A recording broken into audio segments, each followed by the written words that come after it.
Seguimos en Weekend en este año de elecciones, en este año que tenés que pensar qué decisión tomar. Y bueno, vamos hablando, charlando con diferentes dirigentes. Este es un dirigente joven que estuvo cercano al poder y la verdad que renunció a él, cosa extraña en estos tiempos donde todos se acercan y no quieren largar nada. Bienvenido, Yamil Santoro, ¿cómo estás? Muy bien, gracias por la invitación. Es dirigente de Republicanos también. Esta semana también dieron a conocer la cercanía con López Murphy, en realidad, al espacio, ¿no? Correcto. Nosotros estamos impulsando la candidatura de Darío Lopérfido para jefe de gobierno y esta semana se oficializó el apoyo de López Murphy a Darío, lo cual para todos los que estamos en el espectro liberal o centrista y demás es una persona muy querida y muy respetada. Bueno, a ver, charlemos de ideologías, ¿no? Aunque todos digan que murieron las ideologías, para mí no es cierto. Sos liberal, quiero saber qué representa hoy el liberalismo y si Macri ejerció el liberalismo o tal vez es algo muy jugado, no sé si... No, pensémoslo juntos. Dale, a ver, ser liberal es por definición y por su tradición histórica una línea de pensamiento antidogmática. Entonces, en ese sentido, todos esos fundamentalismos a los cuales estamos tan acostumbrados de modelos cerrados, perfectos, teóricos y demás, es contrario al liberalismo. El liberalismo tiene un abordaje más humilde que dice, che, a ver, ¿qué funciona en el resto del mundo? ¿Con qué cosas lograron los distintos países prosperar? Y en general lo que hemos encontrado es que los países que han apostado a economías más dinámicas, más competitivas, a la apertura económica, siempre tomando determinados recaudos a nivel doméstico y demás, son los que han logrado prosperar, los que apostaron a la educación, los que han cuidado a su ciudadanía y demás. Entonces, los liberales en distintos países probablemente proponen distintas cosas, no necesariamente es un dogma cerrado, pero venimos a decir que el hilo conductor es la razón ante todo, el progreso como fin y en definitiva que las comunidades vivan mejor tomando la diversidad que hay dentro. ¿Por qué tiene mala propaganda el ser liberal? Porque en un país donde justamente las distintas posiciones ultra fundamentalistas, digo, en algún caso el peronismo u otros, trataron de denostar a aquellos que cuestionaban, entre otras cosas, el tamaño elefantiástico del Estado. Tengamos en cuenta que Argentina es el país del mundo que prácticamente más impuestos le cobra a las empresas del mundo. Entonces nosotros, por un lado, estamos tratando de atraer inversiones, sí, que era lo que se propuso Macri. Sí. Bueno, pero Argentina sigue siendo el país del mundo que más impuestos le cobra a las empresas. Sí.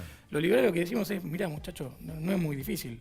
Si alguien tiene que ver dónde invertir, ve que acá le cobran más impuestos que en cualquier otro lado, no hay. Digo, ¿vos lo harías? No lo hace nadie que, no lo hace nadie que invierte, que tiene que tener, generar en un plazo largo inversiones. Pero eso también, ¿no? Un país que... Bueno, agregale eso, inestabilidad política, desorden macroeconómico, un Estado caro y enorme, falta de compromiso de la política de resolver los problemas estructurales. Bueno, eso genera un caldo de cultivo que en parte ha contribuido a la situación que vivimos hoy, más allá de los errores quizás particulares de decisión que pudo tener el gobierno.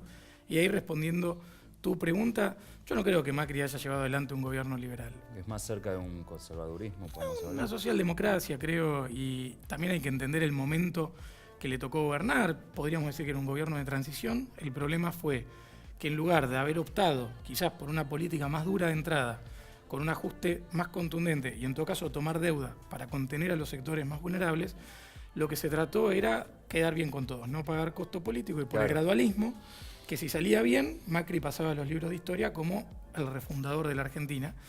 Y si algunas cosas se alineaban, podía pasar. El problema es que no se alinearon esos planetas, lamentablemente hubo sequía, aumentaron las tasas, ganó Trump, digo... Sí, el contexto internacional. El contexto internacional no acompañó, el contexto doméstico no acompañó, y por haber tomado ese camino gradualista, de alguna manera nos generamos más vulnerabilidades de las que hubiéramos tenido. Está bárbaro lo que estás diciendo. Ahora, ¿cómo suena del otro lado, no? Estamos hablando de no gradualismo, iba a ser un shock, ¿sí? Al bolsillo, al olor. Lo estamos viviendo tal vez hoy, ¿no? Yo te digo que es peor pagarlo en cómodas cuotas, porque aparte tenés otro problema que es que no sabés cuándo tocas piso. Digo, y no sabés, en definitiva, si esto espirala, no espirala, cómo avanza. Digo, yo creo que el gobierno le está haciendo algunas cosas para tratar de contener la situación, pero ya se quedó sin herramientas. Si vos de entrada hacías un shock, íbamos a estar mal 6 meses, probablemente caída de poder adquisitivo y demás. Por eso digo, tomá deuda para contener a los sectores más vulnerables, a que las pymes no cierren, digo, ayudá a pasar ese momento difícil, pero resolver los problemas de frente. Sí. Digo, sacás lo que sobra en el Estado, Bajás Bueno, pero ahí impuestos. tenías, la vicepresidenta lo dijo en su momento también, ¿no? Pero tenés, ¿cuánto? 1 millón de personas. Lo que pasa es que generaste en el aspecto privado para que absorban esa gente. Mira, te lo hago corta. El gobierno, por ejemplo, sacó un plan que se llama el Plan Empalme. No sé si te acuerdas.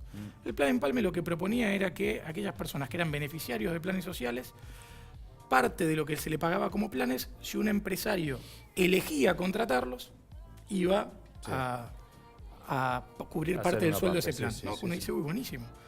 2.000 personas solamente fueron incorporadas por parte de eso. ¿Por qué? Porque era opcional.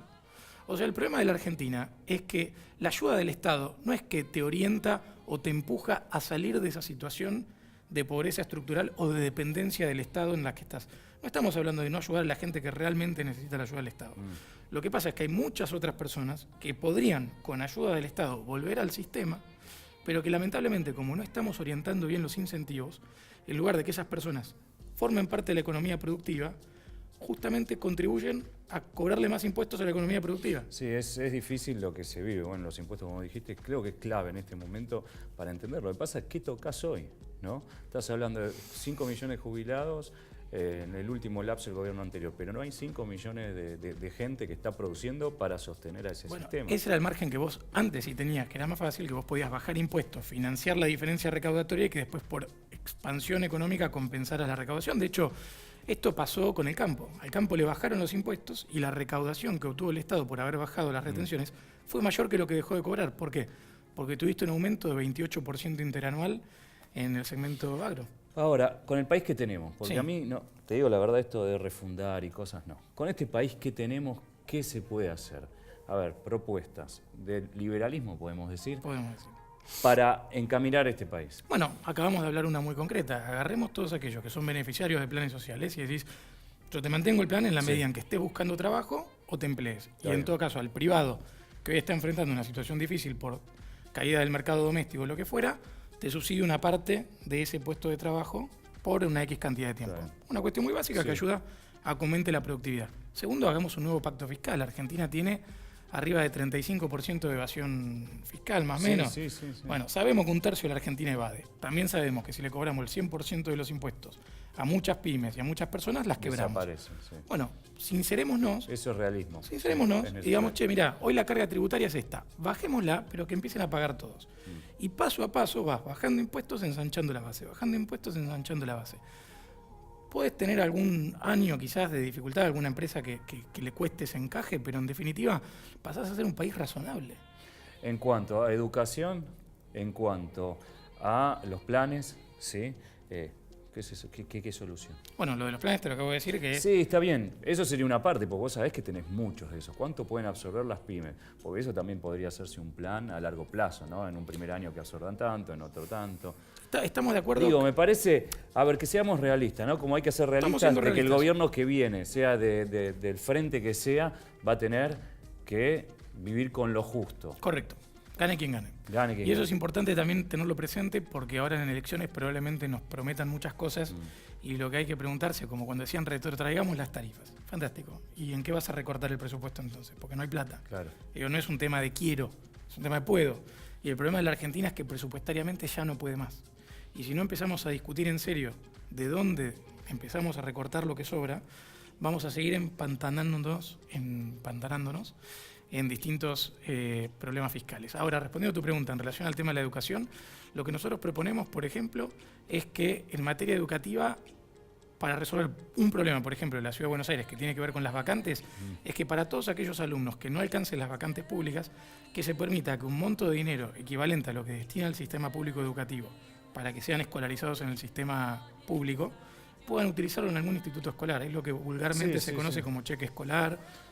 O tal vez que como un subsidio de alguna forma, porque también el Estado subsidia a los Pero que lo elija la privados. familia. La gran diferencia de lo que nosotros proponemos es que las familias no sean rehenes de las decisiones del Estado, que te digan estudia acá o estudia allá, sino que cada familia, en base a sus necesidades, a sus creencias, a lo que crean mejor para sus hijos, puedan, con este dinero que destinamos todos nosotros, optar por la escuela que crean le mejora las condiciones de un futuro próspero a sus hijos. A ver, lo pérfido en jefe de gobierno. ¿Y López Murphy? Depende de lo que defina Ricardo. Ahí la verdad que Ricardo sería un excelente diputado nacional, sería un excelente senador nacional y yo creo que sería un excelente presidente. Más allá de mis ganas, creo que eso lo va a ir definiendo por un lado, la fortaleza del armado que estamos constituyendo y por otro lado, las circunstancias del país. ¿Te fuiste del gobierno por tu posición en defensa de Uber? En defensa de la libertad, me animaría a decir. La verdad que Uber en particular es una empresa más. Lo que sí me parece nefasto es que un gobierno que discursivamente se llena la boca hablando de libertad, hablando de progreso, hablando de futuro, cuando aparece un nuevo actor en el mercado, distinto, nuevo, que no cuenta con una reglamentación específica, que genera puestos de empleo, que podría generar recaudación para el fisco, que mejora el salario real de las personas porque permite que accedamos a bienes más baratos, sale a perseguirlo como si se tratara de narcotraficantes, sencillamente para no enfrentar el lobby o la presión de las mafias de ciertos grupos de taxistas. Entonces, yo no estoy hablando, y no quiero caer en la polarización porque también entiendo las problemáticas de los taxistas, pero creo que ha habido un manejo muy mafioso por parte de algunos jugadores, a tal punto que radicamos una denuncia penal a raíz de ataques que nosotros sufrimos, que fue elevado a la justicia federal justamente por la figura de organización terrorista. Bueno, Yamil, gracias por haber venido. Esperemos que también a lo largo del año, cuando quieras, venís, cuando hay alguna proposición, por supuesto. Y ahora el avispero, cuando se mueva, también va a haber siempre va a estar movido. Va a ser movido. Bueno, muchas gracias por venir. Gracias por la invitación. Señoras y señores, seguimos en Weekend.